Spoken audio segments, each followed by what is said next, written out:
안녕하세요. 이번에는 성장의 기준에 대해서 말씀드릴까 합니다.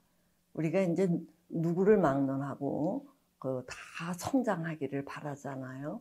근데 이 성장을 뭘로다가 우리가 구별하느냐 할 때 저는 그거를 경직성과 유연성의 차이라고 이제 봅니다. 이제 경직성이라는 거는 어떠한 사태에 대해서 아주 이게 본성적으로 이렇게 이제 이분법적으로 생각하는 경향이죠. 아주 이렇게 뭔가 유연성이 떨어져요. 이제 반면에 성장의 지표로서 유연하다라는 것은 다양한 변수를 이렇게 고려할 줄 아는 이제 역량을 지녔느냐의 문제거든요. 쉽게 이제 예를 들면은 어떤 모녀가 굉장히 갈등이 심하더라고요. 그래서 이 엄마가 도대체 너하고는 얘기가 안 된다 이렇게 하면서 이 모녀가 함께 왔어요. 근데 이제 딸은 어머니를 향해서 아주 뾰루퉁해요. 앉는 자세도 아주 이렇게 마땅찮다라는 뜻이, 참 그렇게 하고서 어떻게 한 집에서 사는지. 근데 어쨌든 그래서 도대체 뭐가 문제냐 그랬더니 자기는 그 엄마의 무심함에 대해서 아주 진저리가 난다라는 식이에요. 그래서 도대체 엄마가 뭘 그렇게 무심하냐 그랬더니 이 따님이 이제 그 어렸을 때 이야기를 꺼내더라고요. 자기가 중학교 때 그 사촌 오빠가 지방에서 서울로 대학을 오게 되면서 자기네 집에 좀 머물렀었대요. 그러니까 그 당시 뭐 그렇게 대학마다 요즘에는 이제 기숙사가 많이 있는데 그게 좀 그랬는지 하여튼 기숙사에서 떨어졌는지 그래서 이 집에서 좀 있었는데 그때 그 대학생이었던 오빠가 자기를 성추행하려고 몇 차례 그랬었다래요. 근데 이제 딸은 이제 엄마를 향해서 이제 뭐라고 얘기를 하느냐 하면은 딸을 가진 엄마가 어떻게 그 머슴애를 아무리 친인척이지만 그 사촌 오빠를 우리 집에 와서 머물게 할 수 있느냐, 이거에 대해서 아주 이렇게 분통을 터뜨리는 거예요. 근데 이제 이 어머니 입장은 그래요. 자기 남편 따라서 서울에서 사느라고 이 시부모에게 뭔가 역할을 제대로 한 게 없다는 거예요. 근데 이제 다른 뭐 동서나 시아주버니는 시골에서 이 부모님 가까이에서 살면서 부모님을 많이 도와주고 뭐 이제 아무래도 이 거리가 가까우면은 더 찾아보게 되잖아요. 이제 이런 것들을 도맡아서 하니까 그 집의 아들이 이제 서울로 오게 되었을 때 안 돼 이렇게 할 수 있는 처지가 아니라는 거예요. 자, 그런데 이제 이 엄마는 그래, 그래서 성폭행을 당하지 않았으면은 참 다행한 일인데 왜 이렇게 나를 들볶느냐 이렇게 얘기를 해요. 그래서 저도 이 따님이 이제 지금 대학생인데 이 중학교 때 있었던 이야기를 왜 이제 와서 이렇게 떠들까? 요새 뭐가 불만이 있는데 그거를 이 중학교 때 그 일로다가 핑계를 돌리는 거 아닌가 하고서 이렇게 자꾸 살펴봤더니 뭐 딱히 그렇지는 않더라고요. 다만 이제 이 엄마가 조금 더 자기를 아주 이렇게 각별하게 신경 쓰지 않고 그냥 이제 무던하게 이 엄마는 그렇게 생활하는데 엄마가 딸에게 왜 이렇게 무심하냐, 무신경하냐, 이거를 그렇게 까장까장하게 들들 볶는 거예요. 그래서 제가 이 엄마의 이야기도 상당히 일리가 있다는 얘기예요. 시부모를 가까이 모시지 못한 그 미안함으로 이 조카를 좀 데리고 있었던 건데 그럴 수 있잖아요. 어떻게 우리 혈연을 중시하는 우리 사회에서 안 돼, 이럴 수 없다는 얘기예요. 그래서 이 엄마 입장도 충분히 있다 그래도 이 딸이 요지부동이더라고요. 딸 가진 엄마가 어떻게 그렇게 할 수 있느냐. 아주 빽빽하니까 말이 안 통해요.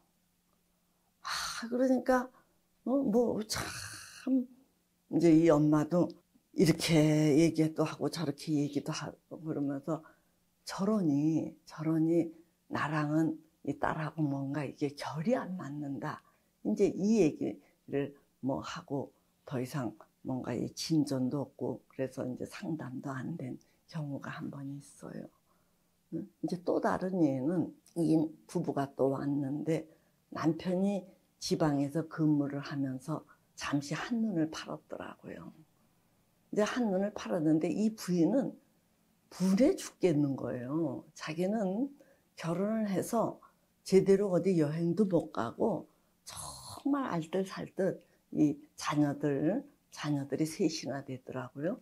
자녀들 키우고 정말 옷 한 번 제대로 해 입지 못하고 그렇게 했는데 지는 지방에 있으면서 그랬다 이거예요. 아주 이 부인이 펄펄 이 분해서 죽어요. 근데 그렇게 된 게 벌써 이게 한 3년 정도 됐어요. 근데 이제 그 사이에 이 남편이 뭐 이게 자기가 잘못했지요. 잘못했으니까 이 백기를 바짝 들고 정말 이제 이 고개 숙여 사과를 하는데 이 부인이 넘어가지를 못하는 거예요. 이 분하다는 얘기예요. 그러니까 이제 이 남편이 자 어떻게 하면 네 분이 풀리냐 어떻게 하면 그래도 이 부인은 모르겠다 그래요.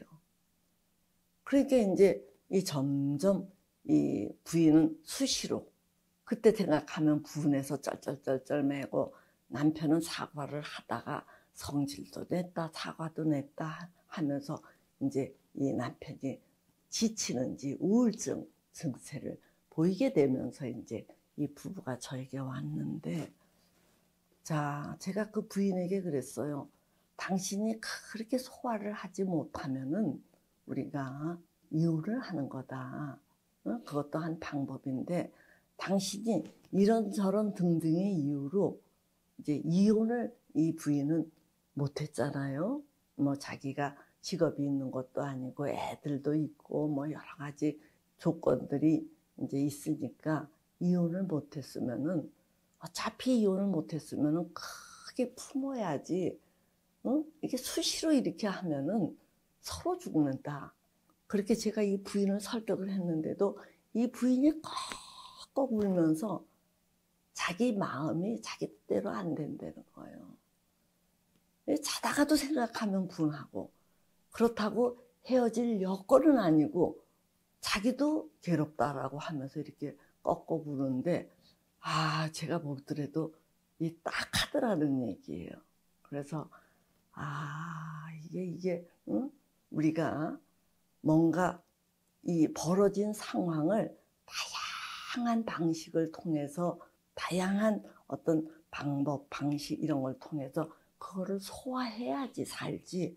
그거를 소화하지 못하면은 이 지옥을 스스로 만드는 이 식이 된다는 얘기예요. 이해되시죠? 무슨 말인지?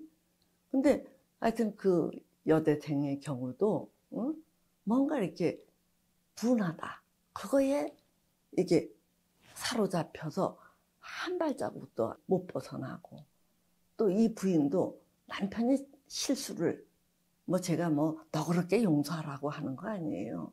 용서를 못하면은 서로를 위해서 갈라서든지 그 갈라설 형편이 아니면은 그걸 억지로라도 품어야 되는데 이러지도 못하고 저러지도 못하니까 이게 가정이 시들시들 파괴되어 간다는 얘기예요. 그 틈새에서 애들은 애들대로 이게 썰렁하니까 이제 뭐 한 아들은 게임에 빠지고 한 아이는 뭐 친구를 잘못 사귀었는지 많이 하고 또 한 아이는 뭐 따가 되었다면서 학교 가기 싫다 그러고 그 애들 셋이나 됐는데 부인은 애들을 위해서 헌신했다고 하는데 이 중심 인물인 자기가 정신을 못 차리고 그렇게 남편하고 찌그럭거리는 사이에 애들도 이제 그렇게 되었다는 얘기예요. 이거 어떻게 하면 좋겠어요? 자, 그래서 우리가 내 뜻에 부합되지 않는다고, 내 뜻에 틀리다고 이제 이렇게 막 속상해하는 그 속에만 빠지는 것을 어떻게든지 탈피해야 돼요. 사람들이 의외로 심플하게 아주 단조롭게 누가 옳다 그르다, 응?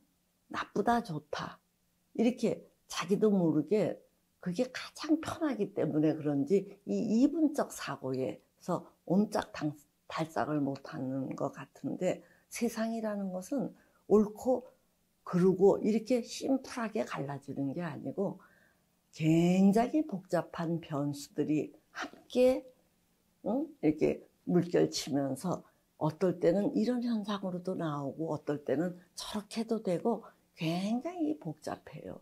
이런 것들을 우리가 소화를 해야 된다는 얘기예요. 그럼 어떤 사람은 이제 저에게 묻죠. 그래, 나도 그런 것들을 유연해지고 싶은데 어떻게 하면 유연해지느냐? 이렇게 이제 노골적으로 아주 뭐 단도직적으로 묻는 사람도 있는데, 이제 저의 경우는 그럴 때마다 홀로 유연해지기는 어렵다. 그러니까 아웃고잉 해야 된다. 그래서 자꾸 이렇게 바깥에 나가서 사람들하고 접촉하다 보면 이런 경우도 있고 저런 경우도 있고 저런 사람이 있고 다 다르거든요. 그럴 때마다 막 픽픽거리면서 싸우다 보면 물러서다 보면은 자기 혼자 고립이 되어요. 그렇게는 살 수가 없죠. 그러니까 그렇게 바깥에 나가서 사람들하고 마찰하고 이렇게 갈등하면서 어쩔 수 없이 거기에서 한발 양보하고 억지로 해도 이해하고 이렇게 해야 그 속에서 이탈이 안 되고 함께 가지. 그걸 소화 못하면 자꾸 뒤처지게 돼요. 그러니까 제가 이제 유연해지는 방법은 자꾸 혼자 있으려고 하면 안 되고 사람들을 자꾸 접해서 거기에서 부딪히면서 이게 커질 수밖에 없습니다. 이렇게 말씀을 드립니다. 그랬더니 이제 제가 이런 얘기를 했더니 어떤 그 부모가 또 제게 묻더라고요. 우리 자식이 이 애들을 공부만 하라고 해서 키워서 그런지 빽빽하다는 얘기예요.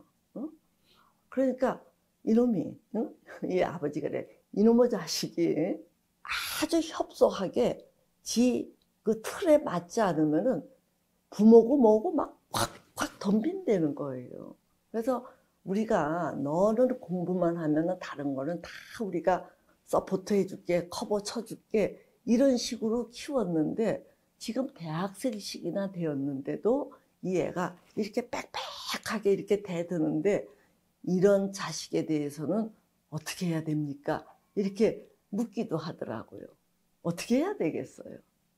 그래서 제가 별도리 없습니다. 이 젊은 애들일수록 이 시야가 좁기 때문에 이게 뭔가 경험적으로 뭔가 익히지 않고 이게 논리적으로 생각해서 옳고 그르고 좋고 나쁘고 또 뭐 맞고 틀리고 이제 이런 식으로만 생각을 하니까 이게 유연하지가 않아요. 그러니까 이러한 논리적으로 팍팍 따지고 들은 이 애를 이 경험적으로 유연해진 부모가 말하는 기술이라든가 이래 말의 호소력, 설득력을 갖춰서 이 애가 이해하도록 돕든지, 부모도 역시 그런 어떤 호소력과 설득력을 갖추지 못했으면은 기다리는 수밖에 없습니다. 제가 그랬더니 이 아버지가 머리를 긁적긁적 하면서 저도 이 말주변이 없고 그냥 알기는 저러면 안 되는데 알기는 하는데 그 아들이 납득할 수 있도록 이렇게 잘 설명을 할 수가 없대요.